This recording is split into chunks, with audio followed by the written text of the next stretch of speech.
الگ جگہ ڈالا جائے گا، جو روزہ نہ رکھتے تھے ان کو الگ جگہ ڈالا جائے گا، جو زکوٰۃ ادا نہ کرتے تھے سارے لوگوں کے اسٹیپ بائی اسٹیپ ڈپارٹمنٹ بنے ہوئے ہیں۔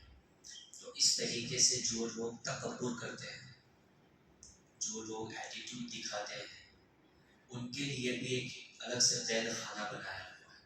اس کا نام کیا ہے؟ کون لوگ تلاش کر کے آئے؟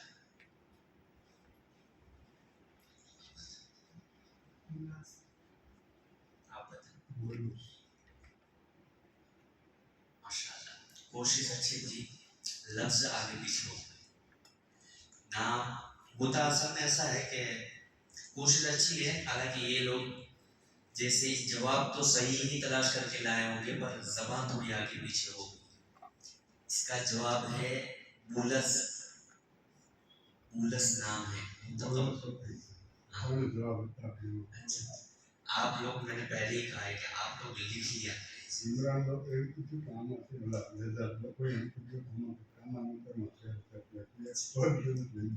بولس نام ہے اس کا، بولس۔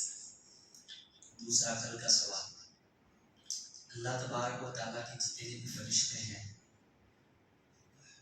ان سب فرشتوں میں سے ایک ایسا فرشتہ ہے جو اس کی زندگی کے اندر صرف ایک ایسا مومنٹ آیا تھا جس کی وجہ سے وہ ہنسا تھا۔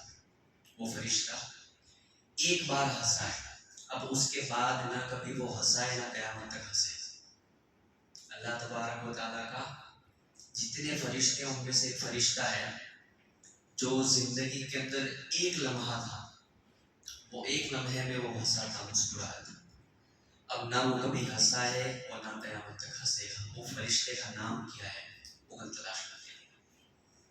خیر، ذہانیت، عقل مندی، دانائی، پازیٹیو تھنکنگ، اس تعلق سے ہمارا ٹاپک چل رہا ہے، اس تعلق سے ہمارا لیکچر چل رہا ہے کہ انسان آج بزرگان دین کی جو سوچ تھی، جو ذہانت تھی، اور ان کا جو ماسٹر مائنڈ، جو تیز دماغ تھا، تو آپ دیکھیں کہ ان کا جواب، ان کا مشورہ، ان کا سجیشن کتنا بیسٹ اور پاورفل ہوتا تھا کہ لوگ اگر سنے بھی تو دنگ رہ جائے۔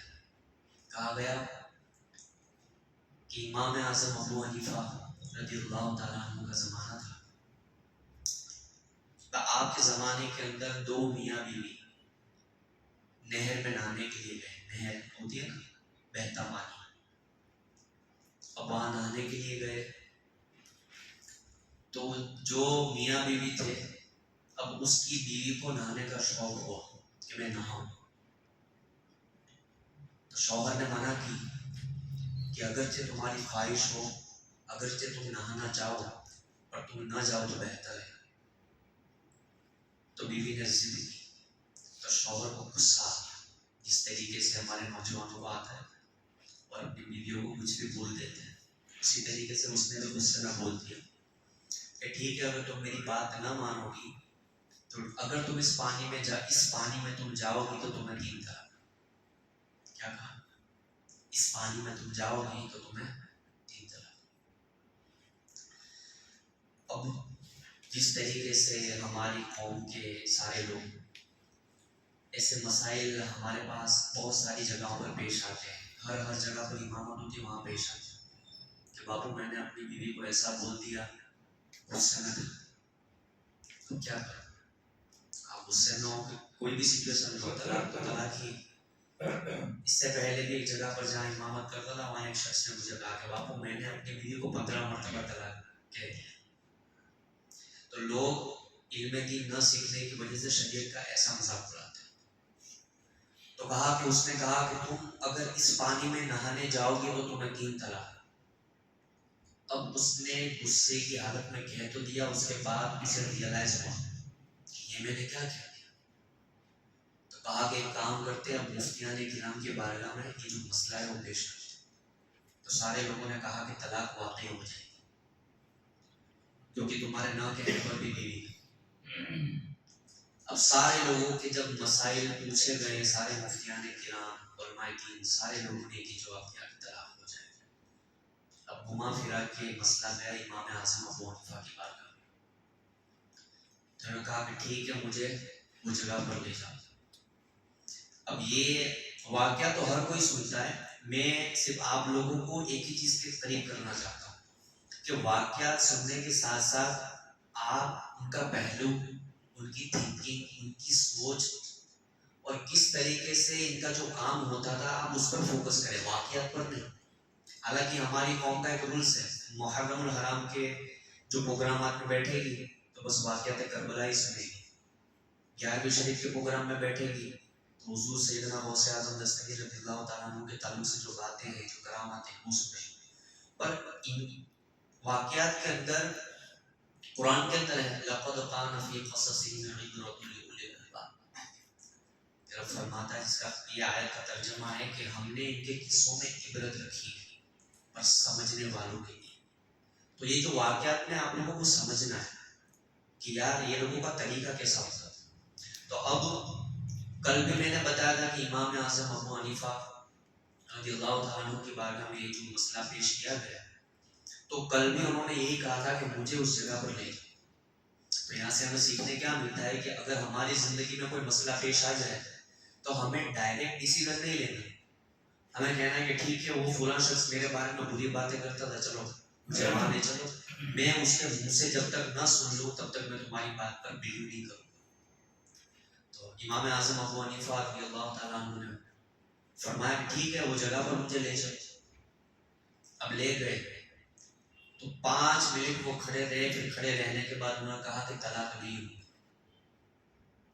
تو جتنے بھی مفتیان کرام تھے سارے امام اعظم ابو حنیفہ کے خلاف ہو گئے کہ کیا بات کرتے ہو، ہم نے تو یہ کہا کہ طلاق ہو جائے گی اور واقعی طلاق ہو ہی جائے گی، تو آپ کس چیز کی وجہ سے کہتے ہو کہ طلاق نہیں ہوگی. تو کہا کہ آپ یہ جو شوہر ہے، یہ جو شخص ہے، اس کے الفاظوں پر غور کریں. اس نے اپنی بیوی کو کہا تھا کہ اس پانی میں گئے تو تجھے طلاق نہیں، اور یہ بہتا پانی ہے. اس نے اشارہ کر کے کہا کہ اس پانی میں اگر تو نہ آئی تو تجھے طلاق. اور وہ پانی جہاں پر اس نے انگلی رکھ کر اشارہ کیا تھا وہ تو کب کا بہہ کر جا چکا ہے. سمجھ رہے ہو کہ ٹف لگ رہا ہے؟ سمجھ رہے؟